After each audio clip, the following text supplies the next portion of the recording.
Hello everyone, మళ్ళీ వచ్చాను. ఏంటనుకుంటున్నారా? ఏమీ లేదండి, మొన్న మా వారు వాళ్ళ ఫ్రెండ్ తలకాయ మాంసం తెచ్చుకున్నారు. అయితే నేను ఎప్పుడు వండలేదు, తినలేదు. కాకపోతే వండాను. అయితే అందులో కొంచెం ఒక బ్రెయిన్ తీసుకొచ్చారు.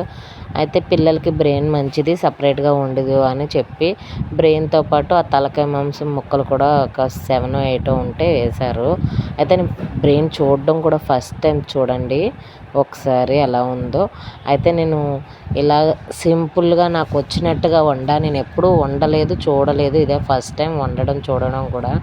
అయితే అది అందులో వేసిన తర్వాత టప్ టప్మని పేలుతుంది. ఉల్లిపాయ టమాటా వేయించాను. వేయించిన తర్వాత ఆ పీసెస్ వేసాను. తర్వాత బ్రెయిన్ కొంచెం వేగిన తర్వాత పీసెస్ కింద కట్ చేశాను. అయితే ఎందుకంటే మొత్తం ఉప్పు కారం పడుతుందో పట్టదో అని డౌట్. ఎందుకంటే నేను దానికి తోడు తక్కువ కర్రీలాగే వండుతున్నాను, ఎక్కువ క్వాంటిటీలో కూడా వేయలేదు కదా. కొంచెం వాటర్ వేసి దాని దగ్గరికి అయిపోయే వరకు ఉంచాను. మీరు ఎలా వండుతారో చెప్పండి. నేనైతే ఫస్ట్ టైం కాబట్టి ఇలా నేనైతే టేస్ట్ చేశాను. ఓకే, పర్లేదు. కానీ మా పిల్లలకి నచ్చిందంటే, ఎందుకంటే నేను ఎప్పుడు తినకపోవడం వల్ల ఓకేలా అనిపించింది. అందుకే నాకు అలా అనిపించింది. కానీ మా పిల్లలకైతే చాలా బాగా నచ్చింది అన్నారు.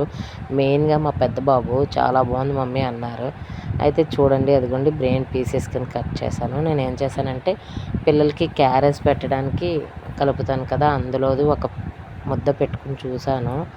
నాకు ఓకే అనిపించింది. అంత నచ్చేంతలా ఏం లేదు. కాకపోతే ఏంటంటే పిల్లలకి బాగా నచ్చింది.